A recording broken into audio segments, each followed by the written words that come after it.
Здравствуйте, уважаемые друзья! Мы продолжаем цикл своих передач об эпосе Манас. На основании варианта Сагынбая Оразбакова мною был написан пятитомный роман на кыргызском языке, а затем я полностью перевел на русский язык. Оба варианта мною проведены через экспертизу Академии образования при Министерстве образования и науки Кыргызской Республики. И мои труды включены в учебную программу для кыргызской литературы в школах в качестве дополнительного учебного материала. В предыдущих передачах я рассказывал об особенностях эпоса Манас, об его значении. И сейчас, прежде чем начать дальше читать отрывки своей книги, мне бы хотелось дать вам сведения об этом величайшем эпосе кыргызского народа. Всеми особенностями данного эпоса занимается специальный раздел кыргызской науки, кыргызоведения, который называется манасоведением. Это отдельное направление исследований, которое занимается научным исследованием Манаса. Представители их называют манасоведами.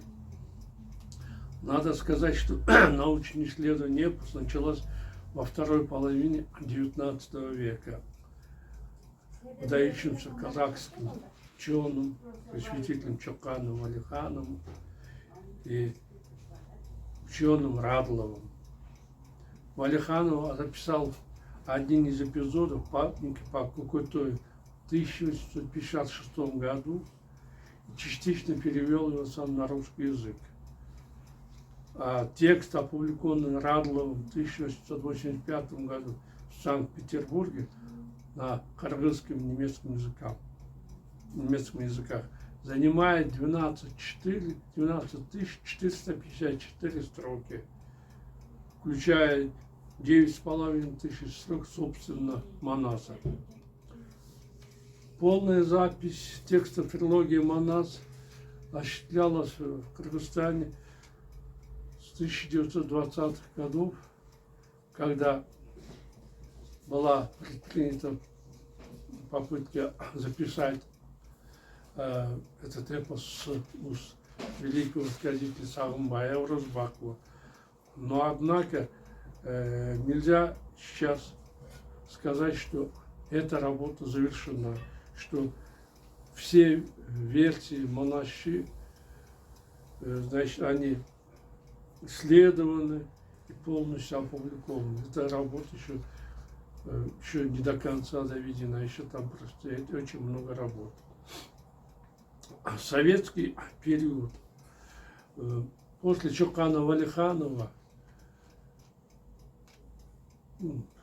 кыргызским эпосом Манас начал заниматься великий казахский писатель Мухтар Ауэзов. Ему принадлежит первая монография об эпосе Манас из создания свободного варианта его текстов.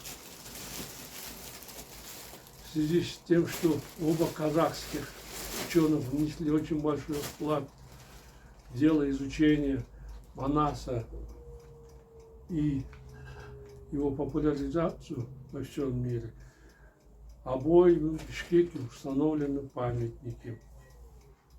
А из русских ученых, занимавшихся изучением эпоса, кроме Радлова, автора первого русского перевода фрагментов эпоса, можно ответить Полева, автора первого советского исследования о Манасе. Кстати, как строится каракыргызская былина и Малого. И затем в советское время были очень большие споры, дискуссии о том, считать ли эпос «Манас» истинно народным произведением, или он является пережитком, так сказать, старого мира. И вот, чтобы поставить окончательно точку в этом вопросе, в 1952 году в столице нашей республики, в то время в городе Фрунзе, состоялась всесоюзная научная конференция, на котором было принято решение, что эпос в своей основе является народным. Но об этом, как там шли споры, кто внес значительный вклад в дело спасения Манаса, я расскажу в своих следующих передачах. Впервые эпос «Манас» перевел на русский язык советский поэт Лев Пеньковский. Другие известные переводчики эпоса на русский язык – это Липкин, Торловский и другие. Наибольший по объему русский перевод прозаический выполнен в 4 томах Мирбодалевой и Кидач-Покровской для двухязычного издания в серии «Эпос народов СССР» в 1984-1995 годах и охватывает около 50 тысяч строк по версии Оразбакова. Первым исполнил эпос «Манас» на русском языке в переводах Поливанова, Пеньковского, Торловского и Липкина народный артист Кыргызстана Валерий Равинский. Сокращенные версии эпоса существуют также на казахском и узбекском языках. На казахском имеется 4 тома в изложении Мухтара Әуезова, включая 2 части Аманачи и часть Асимита и Иситеки. И узбекском, которые, значит, были осуществлены трудами поэта Миртемира. Отдельные эпизоды нашего великого эпоса переводились также на немецкий, венгерский и другие языки.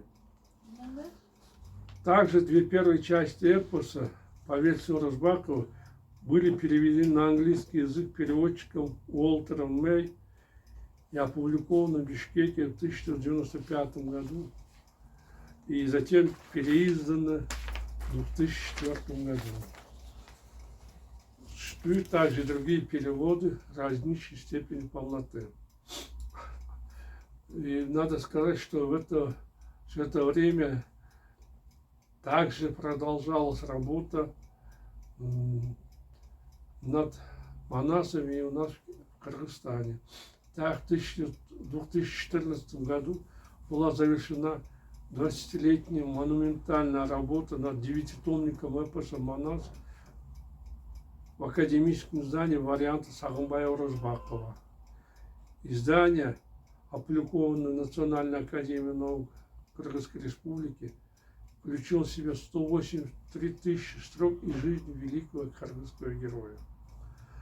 Над текстом этого издания работал заслуженный деятель науки Кыргызской республики, следователь Моносовет Самар Мусаев, а также видные моносоветы Кеңеш Кырбашев, Исеналы Абдулдаев и Райкул Сарыпбеков. И надо сказать, что эпос «Манас» также был удостоен международного признания. Так, в 1994 году Генеральная ассамблея ООН приняла резолюцию о всемирном праздновании тысячелетия эпоса «Манас». Оно состоялось в 1995 году, и основные торжества были проведены в городе Таласе. И по случаю юбилея были учреждены памятный золотой орден «Манас-1000», памятная золотая медаль. Но о том, как все это, значит, проводили все эти исследования, каким образом, как хотели Манас эпос полностью запретить, считая его антинародным, я расскажу в наших следующих передачах. Ну а пока мы с вами продолжим чтение моей книги. После этого, захватив с собой 2 джигитов, Бай отправился в Андижан-Калокия. Услышав о приезде кыргызов, хан был безмерно удивлен. «Ты правду говоришь?» – спросил ошарашенный Алоке, принесший эту весть охранника. «Приехавшие действительно кыргызы?» «Да, мой хан», – поклоном ответил охранник. Один из них представился как Бай. Оказывается, к нам приехал главарь кыргызов, негодяй Бай собственной персоной. В свою очередь удивился стоявший рядом с Алоке Уран-Кудук. Приехал, не боясь, как ни в чем не бывало, после всего случившегося. Прямо-таки великан, гигант этот проходимец. Сейчас и выясним, кто он, великан или шакал, с угрозой сказал Алоке. Тащите ко мне кыргызов. Через некоторое время охранник привели одетого в белый колпак, новый синий халат, коричневые штаны, красные сапоги Бая. Он поклонился низко, на что Алоке ответил надменным слабым кивком. Увидев сурового вид хана, Бай убедился в точности своих мрачных предчувствий. «Кажется, плохи мои дела», — с тревогой подумал он. Вид у Алоке очень свирепый, того гляди, проглотит меня. Один Всевышний знает, выйду ли отсюда живым. Что поделаешь, 2 смертям не бывать, а раз все равно не миновать. Лучше умереть стоя, чем жить на коленях. До последнего вздоха буду бороться за то, чтобы достигнуть поставленной цели и спасти кыргызов от гибели. Потеряв надежду остаться в живых, Бай заметил в себе какое-то странное изменение. Если до приезда сюда он хоть немного боялся за себя, теперь совсем позабыл о себе. Ему стало все равно, останется он живым или нет. Бай решил направить все силы и воли на спасение своих соплеменников. Когда зверей загоняют в ловушку, они, презрев опасность, бросаются без страха на преследующих охотников, стараясь найти выход из опасного положения. С грустью подумал Бай. Видимо, я тоже дошел до такой точки. Вот и мне пришлось на себе познать, что это такое бесстрашие загнанных в угол зверей. Перестав беспокоиться за себя, Кыргыз спокойно посмотрел на калмака.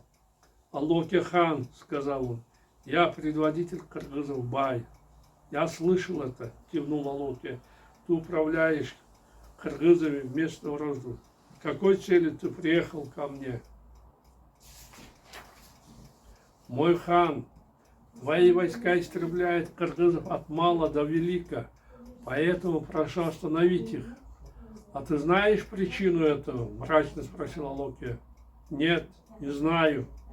«Он, негодяй, оказывается, не знает этого», – гневно скачал со своего золотого трона Алоке. «Кто ограбил казну, предназначенную в подарки Сенкану? Вы, кыргызы или другие?» «Да, казну взяли мы», – запинаясь, ответил Бай. «Эти богатства были накоплены многими поколениями наших предков, поэтому было приказано вернуть их». «А ты не знаешь, Бай, кто дал такой приказ?» – ехидно спросил Алоке. «Я», – бесстрашно ответил Бай. «Молодец, мой кыргыз», – с издевкой произнес Алоке. «Ты сказал правду. Я люблю, уважаю честных людей. Поэтому я прикажу воинам убить тебя не больно. Ты быстро окажешься на том свете у своих предков, накопивших казну». После таких страшных, жестоких слов у Бая ёкнуло сердце. Однако, будучи готовым к такому повороту событий, он быстро взял себя в руки. «Богатырь», — степенно сказал Бай, — «если ты действительно ценишь честь своего ханства, для завоевания стоит вся кыргызская земля. Если хочешь, чтобы у тебя был подвластный народ, перед тобой стоят покоренные кыргызы. Да, золотой караван ограбили мы. Ты приказал своим войскам отомстить нам и получил добычу. превышающий нашу казну десятки, сотни раз. Поэтому останови это истребление, пожалей мой невинный народ. Если хочешь доказать за казну, наказывай меня. Во всем виноват я. За все ответить должен тоже я. Вот, отруби мою голову, но не трогай кыргызов, пощади их, повелитель. Алоке привстал со своего места, желая что-то сказать. Но, отказавшись от своего намерения, он обратился к стоявшему рядом Иран-Кудуку. «Что ты на это скажешь, мой монах?» – спросил Алоке. «Мой хан», – поклонился одетый в синий халат и остроконечный колпак Иран-Кудук. «Это такое неслыханное дерзкое преступление. Этого негодяя надвое рассечь мало. Однако нельзя признать правоту его слов. Мы можем остановить истребление, так как с лихвой возместили свои убытки». «Что?» – гневно посмотрел на него Локи. «Не уничтожив врага полностью, начал жалеть их?» «Да. Ты же призывал несколько дней назад полностью убить бурутов». Свирепо набросился на монаха Локи. «Почему ты отказался от своих намерений, монах?» «Я отказываюсь от слов, сказанных в гневе». «Почему?» «Мы полностью отомстили кыргызам, получили богатые добычу, уничтожили всех богатырей. У кыргызов остались лишь старики да малые дети. Они не смогут нам теперь ничем угрожать. Однако тебе, мой хан, нужны рабы, чтобы пасти скот, рабыни, чтобы выносить залу, и зависимый народ, чтобы платить налоги. Поэтому, еще раз повторяю, останови бойню». Одетый в калмах четырехугольный, увенчанный лисьим хвостом, черную шапочку Алоке, поглаживая правой рукой черные с проседью усы, на мгновение задумался. «Ты прав, монах», — сказал. «Я издам соответствующий приказ и остановлю погрому». «Слава Всевышнему!» — про себя обрадовался Бай. «Пусть остановится война. Через пару лет мы придем в себя. И тогда снова сразимся с этими подлецами, чтобы вернуть родные земли, обрести свободу». Как бы услышав эти мысли, Алоке ухмыльнулся. «Все будет не так, как ты думаешь, мой кыргыз», — насмешливо произнес он. «Я один раз уже пожалел вас, но теперь такого не будет. Если я не разгоню ваш табун на все 4 стороны, вы не дадите мне покоя. Как только придете в себя, нападете на нас. Поэтому я прогоню вас на насиженных мест, чтобы Алато не достался не только кыргызам, но и самому моему близкому другу». Как и говорил Алоке, 10 сыновей Орозды были сосланы в 10 разных мест. Народы Текечи и Шигая были изгнаны из Ауган и Верен, Жамгырчи в пустыне Самарканда за Андижаном. Алоке отправил Усена и Кызылбека на самый север Бежина за Кангай, младшего брата Орозду Бая в Кашкар, разделив 40 племен кыргызов на 40 частей, тем самым лишив их родных мест. Ну вот, уважаемые товарищи, отведенное для нас время подошло к концу. В следующих передачах мы с вами продолжим знакомиться с историей эпоса Манас. Я продолжу читать отрывки своего 5-томного романа. Если же вы желаете полностью, не дожидаясь окончания передач, прочитать целиком мой роман, как на кыргызском, так и на русском языке, можете зайти на сайт epos-manas.com и там приобрести электронные версии моих произведений на указанных обоих языках. Спасибо за внимание. До свидания. До новых встреч.